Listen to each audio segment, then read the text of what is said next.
하나님의 말씀입니다. 창세기 40장 1절로 23절 말씀입니다. 40장 1절입니다. 그 후에 애굽 왕의 술 맡은 자와 떡 굽는 자가 그들의 주인 애굽 왕에게 범죄한지라.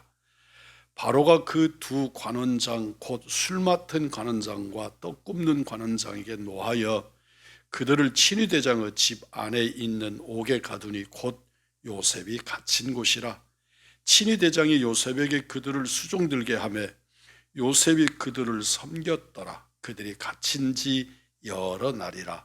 옥에 갇힌 애굽 왕의 술 맡은 자와 떡 굽는 자 두 사람이 하룻밤에 꿈을 꾸니 각기 그 내용이 다르더라. 아침에 요셉이 들어가 보니 그들에게 근심의 빛이 있는지라. 요셉이 그 주인의 집에 자기와 함께 갇힌 바로의 신하들에게 묻되 어찌하여 오늘 당신들의 얼굴에 근심의 빛이 있나이까? 그들이 그에게 이르되 우리가 꿈을 꾸었으나 이를 해석할 자가 없도다. 요셉이 그들에게 이르되 해석은 하나님께 있지 아니하니까 청하건대 내게 이르소서. 9절 술 맡은 관원장이 그의 꿈을 요셉에게 말하여 이르되 내가 꿈에 보니 내 앞에 포도나무가 있는데 그 나무에 새 가지가 있고 싹이 나서 꽃이 피고 포도송이가 익었고 내 손에 바로의 잔이 있기로 내가 포도주를 따서 그 즙을 바로의 잔에 짜서 그 잔을 바로의 손에 들여놓으라. 요셉이 그에게 이르되 그 해석이 이러하니 새 가지는 사흘이라. 지금부터 사흘 안에 바로가 당신의 머리를 들고 당신의 전직을 회복시키리니 당신이 그 전에 술 맡은 자가 되었을 때에 하던 것 같이 바로의 잔을 그의 손에 드리게 되리이다. 당신이 잘 되시거든 나를 생각하고 내게 은혜를 베풀어서 내 사정을 바로에게 아뢰어 이 집에서 나를 건져 주소서. 나는 히브리 땅에서 끌려온 자요 여기서도 옥에 갇힐 일은 행하지 아니하였나이다. 16절 떡 굽는 관원장이 그 해석이 좋은 것을 보고 요셉에게 이르되 나도 꿈에 보니 흰떡 새 광주리가 내 머리에 있고 맨 윗 광주리에 바로를 위하여 만든 각종 구운 음식이 있는데 새들이 내 머리의 광주리에서 그것을 먹더라. 요셉이 대답하여 이르되 그 해석은 이러하니 새 광주리는 사흘이라. 지금부터 사흘 안에 바로가 당신의 머리를 들고 당신을 나무에 달리니 새들이 당신의 고기를 뜯어 먹으리이다 하더니 제3일은 바로의 생일이라. 바로가 그의 모든 신하를 위하여 잔치를 베풀 때에 술 맡은 관원장과 떡 굽는 관원장에게 그의 신하들 중에 머리를 들게 하니라.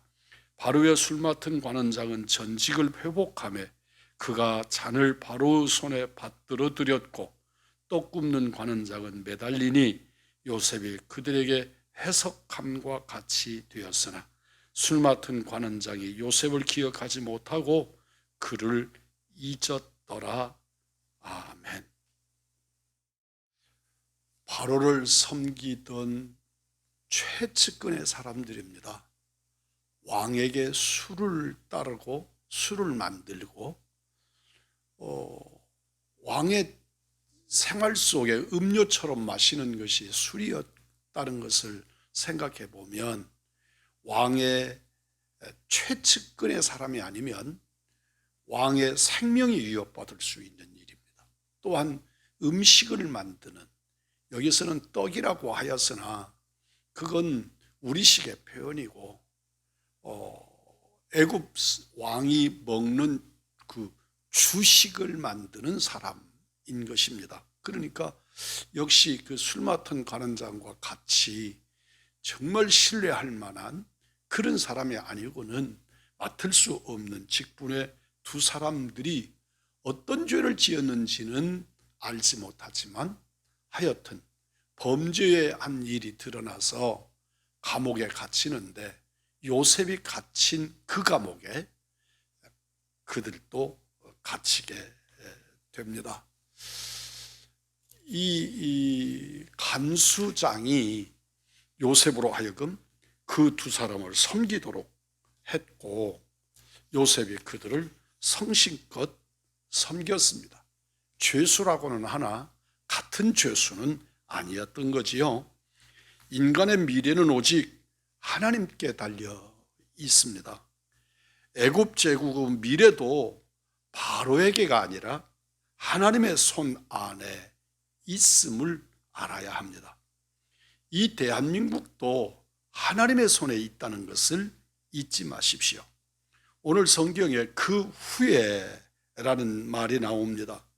요셉이 감옥에 있는 세월이 짧지 않은 세월이었다 하는 것을 의미하는 표현입니다.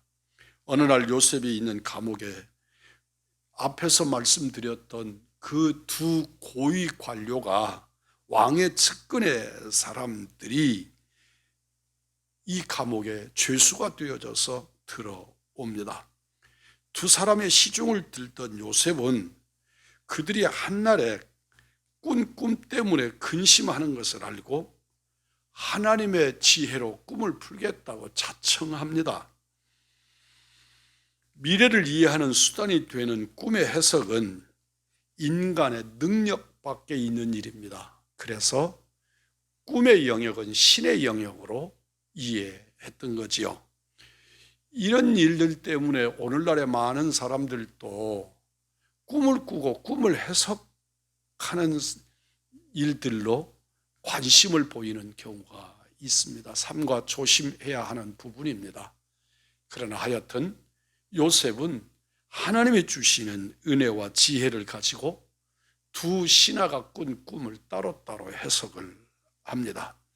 오직 하나님만이 미래를 아시며 꿈이라도 하나님의 지혜로 해석할 수 있음을 잊지 마십시오.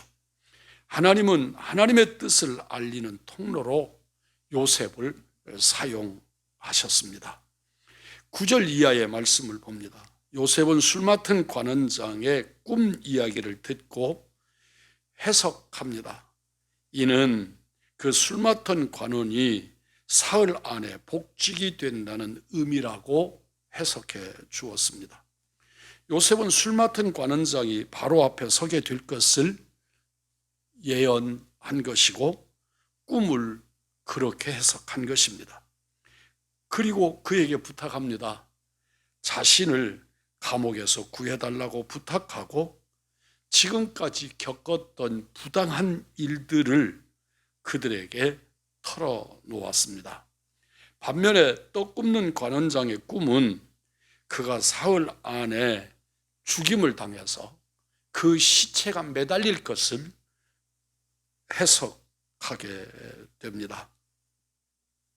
요셉이 꿈을 해석한 대로 술 맡은 관원장은 그 사흘 후에 있었던 바로 왕의 생일날 잔치에서 복직이 되고 떡 굽는 관원장은 처형을 당해서 그의 시신이 매달리게 됩니다.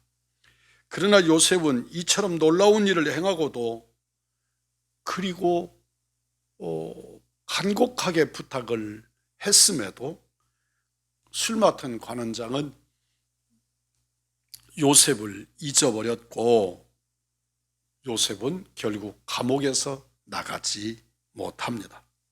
부풀었던 희망이 꺼지고 모든 사람이 우리를 잊어버릴지라도 하나님은 결코 우리를 잊지 아니하시며 오히려 이 말씀의 역사를 앞당겨 끌어내면 이때 기억하지 못했던 요셉을 정말 국가적 위기 앞에서 요셉을 사용하심으로 인해서 하나님의 위대하시고 놀라우신 역사를 드러내고 아버지의 뜻을 성취하시는 것을 발견하게 합니다.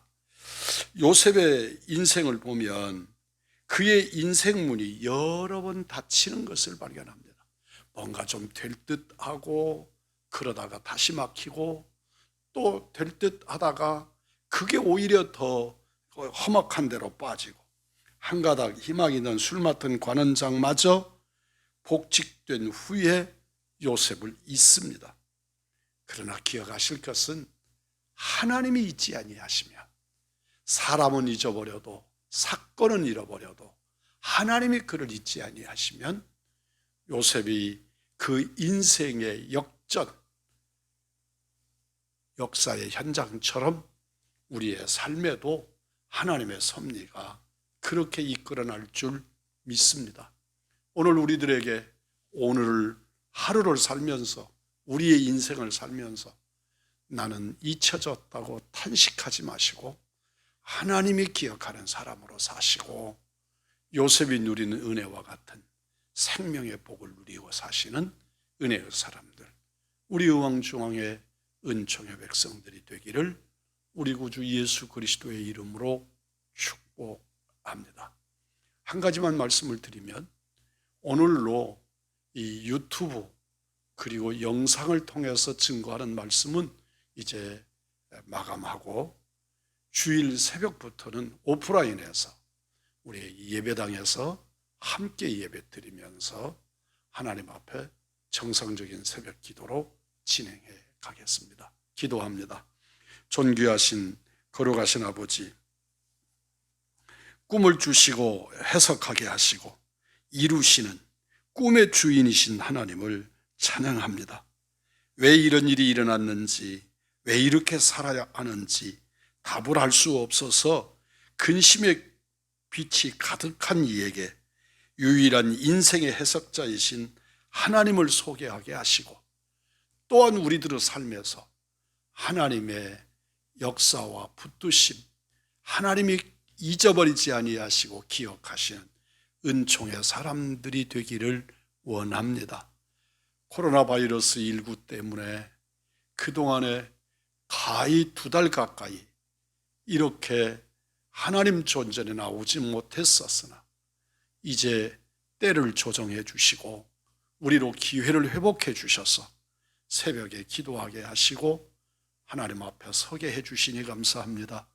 우리로 기도하게 하시고 말씀 앞에 세워주시니 감사하오며 우리 의왕중앙교회가 신실하게 회복되게 하여 주옵소서. 우리 구주 예수 그리스도의 이름 받들어 축복 기도하옵나이다. 아멘.